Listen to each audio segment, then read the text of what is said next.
George Russell a-t-il vraiment une place assurée chez Mercedes? Ou y a-t-il des questions bien plus complexes qui se posent en coulisses à Brackley? Le pilote anglais a récemment fait une déclaration qui pourrait révéler bien plus de détails sur l'avenir de l'écurie allemande qu'il n'y paraît à première vue. Et croyez-moi, si vous pensez qu'il s'agit simplement d'un renouvellement de contrat de routine, vous vous trompez complètement. Commençons par le début. George Russell, âgé de 27 ans, se trouve dans une situation que tout pilote de Formule 1 à la fois convoite et redoute. Son contrat avec Mercedes court jusqu'à la fin de la saison 2025 et, en théorie, il devrait se montrer enthousiaste à l'idée de prolonger son contrat avec l'une des écuries les plus titrées de la discipline. Mais c'est là qu'apparaît le premier signe que quelque chose ne va pas. Russell a clairement indiqué qu'il ne signerait aucun document pendant la pause estivale. Pourquoi cette étrange décision? Traditionnellement, c'est précisément pendant cette période que les grandes transactions se concluent dans le monde du sport automobile de haut niveau. À ce stade, vous pouvez considérer cela comme banal, que le jeune homme souhaite simplement se détendre. Cependant, examinons le tableau dans son ensemble. Au cours des dernières semaines, le nom de Max Verstappen a été étroitement lié à Mercedes, générant l'une des spéculations les plus ferventes de la période. Le quadruple champion du monde a même été mentionné comme remplaçant éventuel de Russell ou d'Andrea Kimi Antonelli au sein de l'écurie allemande. Oui, Russell, qui était censé être dans une situation confortable, a vu son avenir remis en question en raison de rumeurs impliquant le plus grand talent contemporain. Ce qui est fascinant, c'est que Verstappen a ensuite confirmé son maintien chez Red Bull, ce qui ouvrirait théoriquement la voie à Russell. Mais est-ce vraiment le cas? Les déclarations du Britannique ressemblent davantage à celles d'une personne en pleine négociation qu'à celles d'une personne sûre de son destin. Lorsque Russell affirme qu'il n'est pas pressé, qu'il veut s'assurer que les circonstances sont réunies, cela soulève une question essentielle. De quelles circonstances parle-t-il? Examinons de plus près les données et la situation actuelle. Russell occupe la 4e place du championnat des pilotes, a remporté le Grand Prix du Canada et s'est maintenu de manière constante parmi les protagonistes de la saison. Pour de nombreux experts, il connaît actuellement sa période la plus fructueuse chez Mercedes. Alors, pourquoi cette réticence? Pourquoi ne pas se précipiter pour conclure un nouvel accord avec une équipe qui semble lui faire confiance? L'explication réside peut-être dans les changements réglementaires de 2026. Russell lui-même a mentionné que la hiérarchie du classement sera complètement bouleversée par les nouvelles règles. Et c'est là que réside l'élément fondamental. Un concurrent de 27 ans, au sommet de sa carrière, ne peut pas se permettre de rester lié à une organisation qui n'est pas compétitive. Russell a déjà perdu de précieuses années lorsque Mercedes ne disposait pas d'une voiture capable de disputer le titre. Et il comprend que le temps n'attend personne en Formule 1. Cependant, il y a un autre élément que peu de gens prennent en considération, les tensions internes chez Mercedes. Avec le transfert de Lewis Hamilton chez Ferrari, l'écurie allemande a perdu non seulement sa plus grande star, mais aussi une référence technique et politique fondamentale. Russell est désormais le pilote principal de l'équipe, aux côtés du jeune Antonelli, ce qui représente beaucoup plus de responsabilité et de visibilité. Est-il prêt à assumer cette charge? Mercedes est-elle prête à miser toutes ses chances sur lui?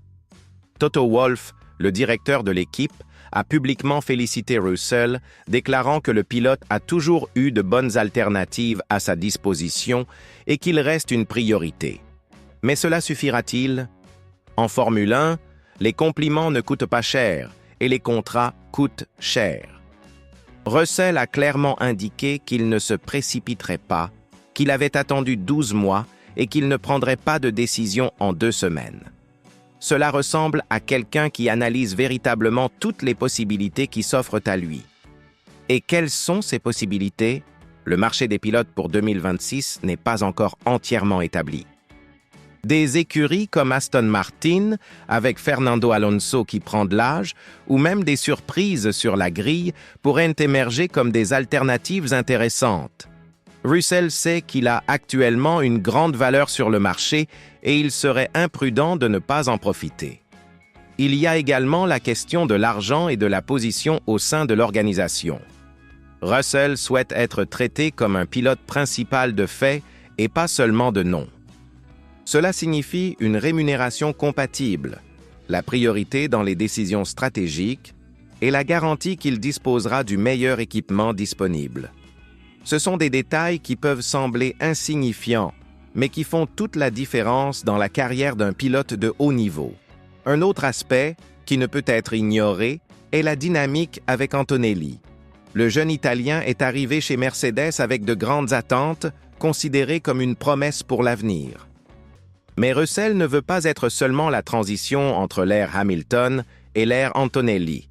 Il veut construire sa propre ère, et pour cela, il a besoin de garanties claires qu'il sera le principal centre d'intérêt de l'équipe dans les années à venir. La déclaration de Russell sur son désir de se reposer et de recharger ses batteries révèle également quelque chose d'important sur son état psychologique. La Formule 1 est un sport qui exige un prix très élevé aux pilotes, tant sur le plan physique que mental.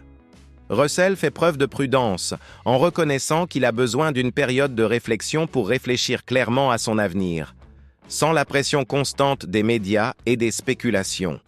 Mais soyons francs, cette pause peut aussi être stratégique.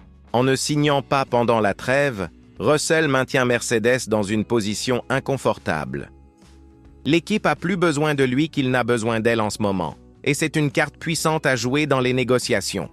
C'est un coup risqué, mais qui peut rapporter gros. Ce qui est vraiment en jeu ici va bien au-delà d'un simple accord.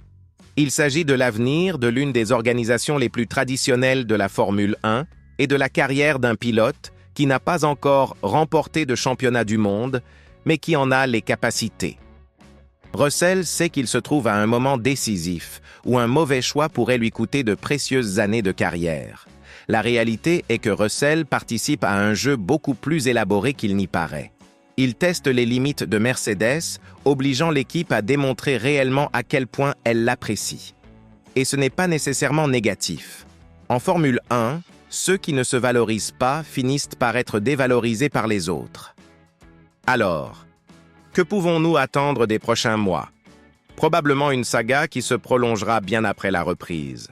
Russell utilisera ce temps pour évaluer non seulement la proposition de Mercedes, mais aussi pour explorer d'autres possibilités sur le marché. Mercedes, quant à elle, devra décider si elle souhaite vraiment miser toutes ses chances sur le Britannique ou si elle va chercher des alternatives. Ce qui est clair, c'est que Russell n'est plus le jeune pilote désespéré à la recherche d'une opportunité qui est arrivée chez Mercedes en 2022. Il est désormais un concurrent expérimenté avec des victoires à son actif et conscient de sa valeur. Cela change complètement la dynamique des négociations. La question qui reste en suspens est la suivante. Russell bluffe-t-il ou dispose-t-il réellement d'alternatives concrètes?